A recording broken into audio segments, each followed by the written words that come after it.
নমস্কার বন্ধুরা, welcome back to my channel Champa Rannaghar. আজ আমি আপনাদের সঙ্গে শেয়ার করব ঘরোয়া পদ্ধতিতে কোনো রকম মশলা ছাড়াই তৈরি করে দেখাবো ঝিঙে আলু দিয়ে দুর্দান্ত স্বাদের ঝোলের রেসিপি, তাও আবার সম্পূর্ণ নিরামিষভাবে। এই গরমে অনেক সময় কিন্তু আপনারা দেখবেন আমরা ঝিঙে পোস্ত খেয়ে থাকি বা ঝিঙের আরও অনেক রেসিপি আমরা ট্রাই করেছি, কিন্তু আজকের যে রেসিপি আমি আপনাদের সঙ্গে শেয়ার করছি সম্পূর্ণ অন্য রকম পদ্ধতিতে তৈরি করে দেখাবো। কোনো রকম মশলা ছাড়াই তৈরি হবে আজকের রেসিপি। আজকের রেসিপিটি বানানোর জন্যে দুটো ঝিঙে নিয়ে নিয়েছি, আর ঝিঙেগুলোকে খুব ভালো করে খোসা ছাড়িয়ে নিচ্ছি। একটু একটু খোসা রেখে কিন্তু ছাড়িয়ে নিতে হবে, না হলে কিন্তু ঝিঙে একদম গলে যায়। আর ঝিঙেগুলো বেশ কচি ছিল। এখন এই ঝিঙেগুলোকে আমি কেটে নেব। এই ঝিঙের তরকারিটা রান্না করার জন্যে আমি ব্যবহার করব বড়ি। আপনারা অনেক সময় মটর ডাল দিয়ে এই ঝিঙে খেয়ে দেখেছেন গরমের সময়, কিন্তু বড়ি আলু দিয়ে এই ঝিঙের ঝোল একবার খেলে কথা দিচ্ছি আপনাদের মুখে লেগে থাকবে, তাও কোনো রকম মশলা ছাড়া। এখন দেখুন ঝিঙেগুলো বেশ বড় বড় ছিল বলে এক একটা ঝিঙেকে আমি কতগুলো কেটে নিয়েছি। এখন ঝিঙেগুলো কাটা আমার রেডি হয়ে গেছে। একটা কড়া বসিয়ে নিয়েছি, আর কড়ার মধ্যে সর্ষের তেল দিয়ে দিয়েছি। এখন প্রথমে আমি বড়িগুলোকে ভেজে নিচ্ছি। এগুলো কিন্তু খেসার ডালের বড়ি, এগুলো কিন্তু মুসুর ডালের বড়ি নয়। যেহেতু সম্পূর্ণ নিরামিষ, তার জন্য এখানে খেসার ডালের বড়িটা ব্যবহার করেছি। আর এই বড়িটাকে একদম লালচে করে ভেজে তুলে নিতে হবে। রান্নাটা হবে বন্ধুরা সর্ষের তেলে। এবারে বড়িগুলো তুলে নেওয়ার পরে যে তেল থাকবে, একদম অল্প তেল আমি ব্যবহার করেছি, দেখতেই পাচ্ছেন। এই তেলের মধ্যে দিয়ে দিতে হবে কালো জিরে ফোড়ন। কালো জিরেটা অবশ্যই ফোড়ন দেবেন, তাতে কিন্তু সুন্দর একটা ফ্লেভার আসে। আর দিয়ে দিচ্ছি এর মধ্যে লম্বা লম্বা ঝোলের মতো আলু আমি কেটে নিয়েছি, সেই আলুটাকে আমি দিয়ে দিলাম এই তেলের মধ্যে। আলুগুলো কিন্তু বন্ধুরা এই রকমভাবেই কাটতে হবে। এবারে আলুগুলোকে হালকা করে ভেজে নেব তেলের মধ্যে, কালো জিরে ফোড়নের মধ্যে হালকা করে নাড়াচাড়া করে ভেজে নিচ্ছি। যখন দেখব আলুটা একটু ভাজা হয়েছে, একটু হালকা লালচে রং ধরেছে, তখনই কিন্তু এর মধ্যে আমি দিয়ে দেব কেটে রাখা ঝিঙেগুলো। দেখুন বন্ধুরা, দিয়ে দিচ্ছি ঝিঙেগুলো। এখন কিন্তু ঝিঙের দাম বেশ চড়া, তবে বন্ধুরা বাজারে প্রচুর পরিমাণে কিন্তু ঝিঙে পাওয়া যাচ্ছে। অবশ্যই একবার বাড়িতে এইভাবে এই ঝিঙের ঝোলটা ট্রাই করে দেখবেন।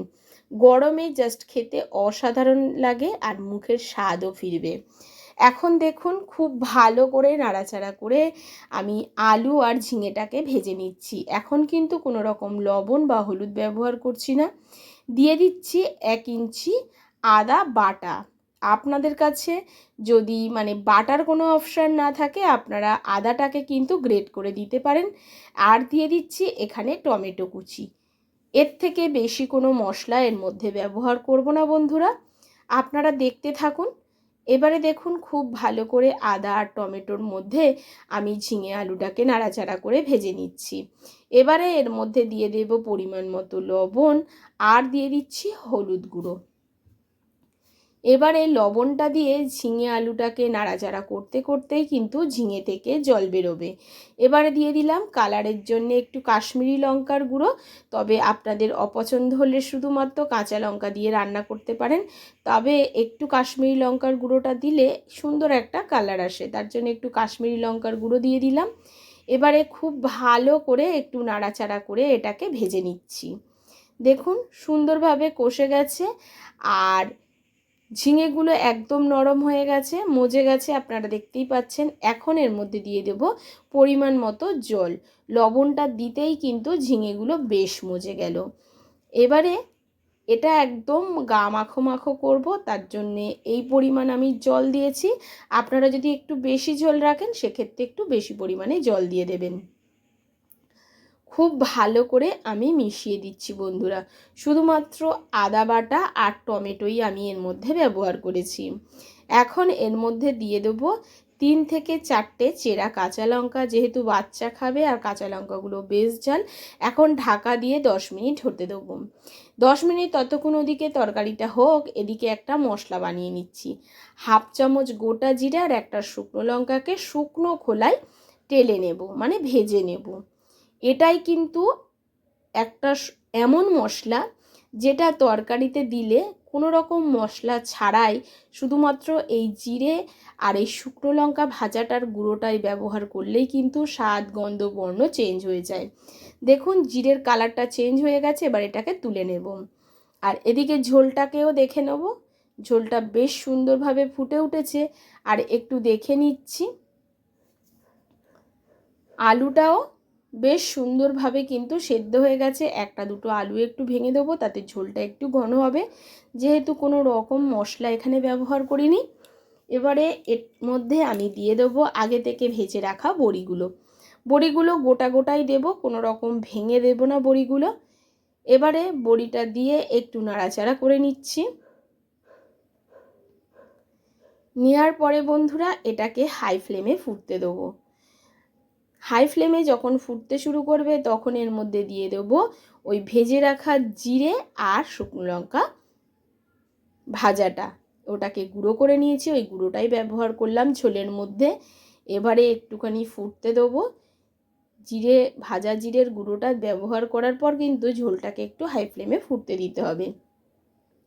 ঝোলটা যখন ঠিক এইরকম হাই ফ্লেমে ফুটবে তখন এর মধ্যে, যেহেতু ঝিঙের ঝোল একটু নিরামিষ, তার জন্যে এর মধ্যে দিয়ে দিচ্ছি একটু চিনি।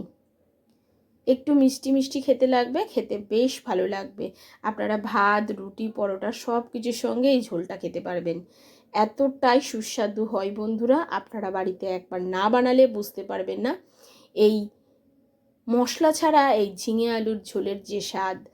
এখন বন্ধুরা দেখুন হাই ফ্লেমে ফুটিয়ে নিয়েছি আর আপনাদেরকে সামনে দিয়ে দেখিয়ে দিচ্ছি কতটা সুন্দর কালার হয়েছে আর কতটা সুন্দর দেখতে হয়েছে।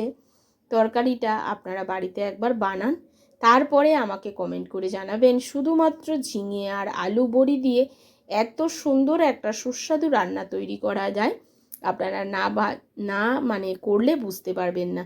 শুধু যে মশলা দিলেই তরকারির স্বাদ ভালো আসে তা কিন্তু নয় বন্ধুরা, একটু রান্না এদিক ওদিক করলে কিন্তু নর্মাল রান্নাও খেতে অমৃতর মতো লাগে। অবশ্যই আপনারা আমার রিকোয়েস্টে বাড়িতে একবার বানিয়ে খেয়ে দেখবেন। নমস্কার বন্ধুরা, সুস্থ থাকবেন আর ভালো থাকবেন। আজ এই পর্যন্ত, আবারও দেখা হবে অন্য কোনো নতুন ভিডিওর সঙ্গে।